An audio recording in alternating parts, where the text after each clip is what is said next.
आज गीता जयंती है। गीता विश्व का महान ग्रंथ है।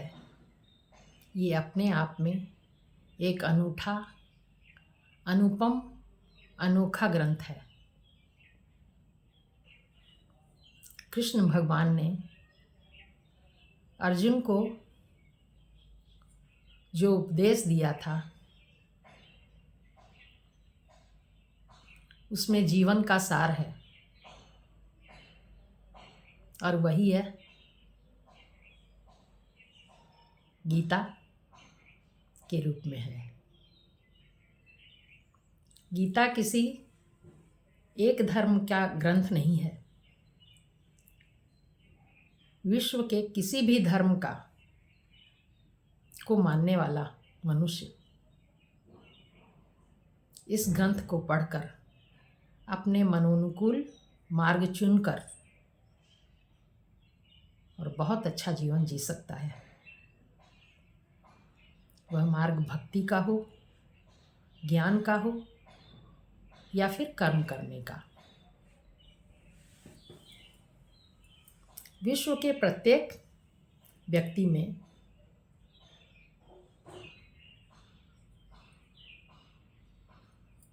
अलग अलग रुचियां होती हैं। सब में 3 शक्तियां होती हैं: जानने की, मानने की और कर्म करने की। जिसकी जिस मार्ग में ज़्यादा रुचि हो उस मार्ग को पकड़कर वह जीवन जी सकता है।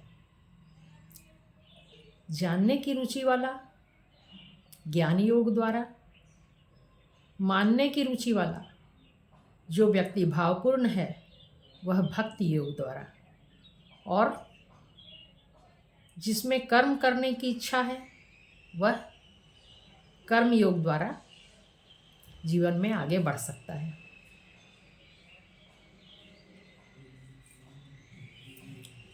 जाने हुए तत्व का अनादर नहीं करना चाहिए। माने हुए परमात्मा में संदेह नहीं करना चाहिए और श्रद्धा के मार्ग में संदेह विष के समान है। श्रद्धा भक्ति ये तो आँख मूंद कर की जाती है, इसमें किंतु परंतु नहीं, कोई तर्क नहीं। मान लिया तो मान लिया।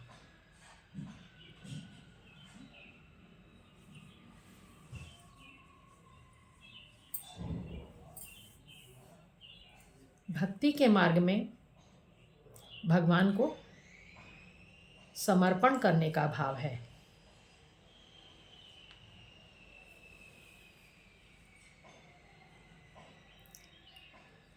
कर्म योग में मोह का त्याग करके और फल की इच्छा छोड़कर कर्म करने का मार्ग बताया है।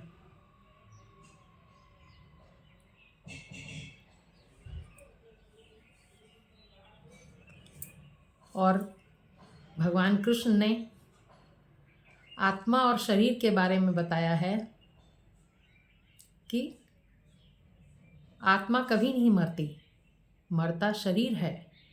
आत्मा तो शरीरों को वस्त्रों की तरह बदल कर आती है। ज्ञानी व्यक्ति को धीरे धीरे यह महसूस होने लगता है कि मैं शरीर नहीं हूँ। वह आत्मगत भाव में स्थित रहने लगता है। वस्तु के गुणधर्म और विषयों के गुणधर्म ज्ञानी और अज्ञानियों को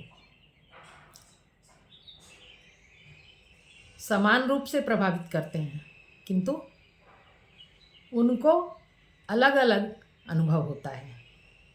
अज्ञानी उनमें बह जाता है और ज्ञानी अपने आत्मगत भाव में स्थित रहता है।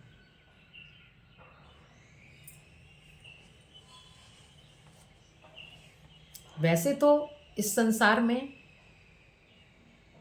भाव, ज्ञान और कर्म करने की इच्छा सभी में होती है, किंतु जिस हिसाब से ज़्यादा जिसमें होती है वह अपने जीवन दर्शन का मार्ग उसी तरह ढूंढ लेता है। इस प्रकार गीता में भगवान ने एक महान संदेश इस पूरे विश्व के लोगों के लिए दिया है कि कर्म करना ही हमारा धर्म है। इस कर्म को हम 3 प्रकार से कर सकते हैं। पहला, कर्म की इच्छा, फल की इच्छा छोड़कर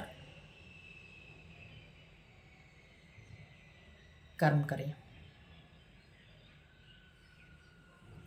फल क्या मिलेगा ये कर्म करने वाले पर निर्भर नहीं है, ये बहुत सी अन्य बातों पर, परिस्थितियों पर, साधनों पर निर्भर है।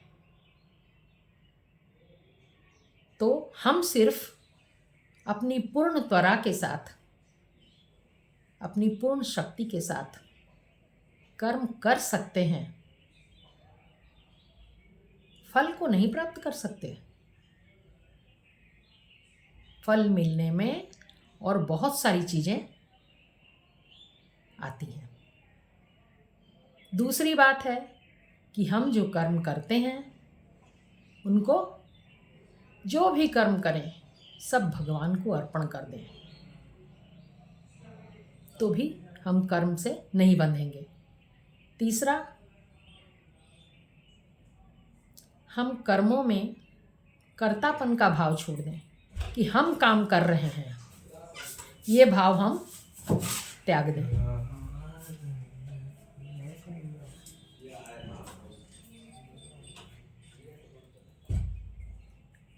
कर्म हो रहे हैं, करने वाला कोई और है, हम नहीं। इस तरह भी हम लोग कर्मों से नहीं बंधेंगे। तो ये तीनों ही मार्ग हैं जिनका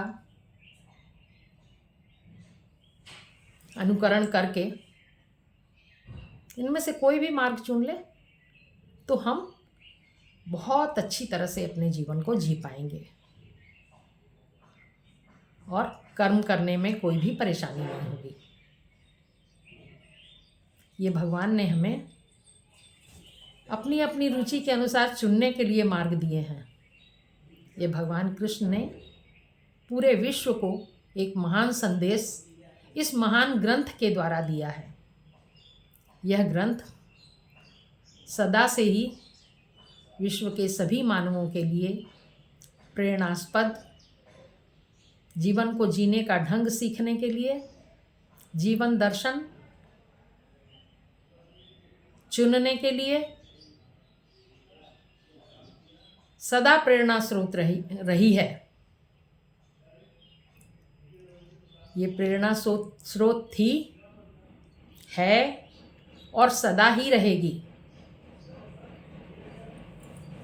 जय भगवत गीता।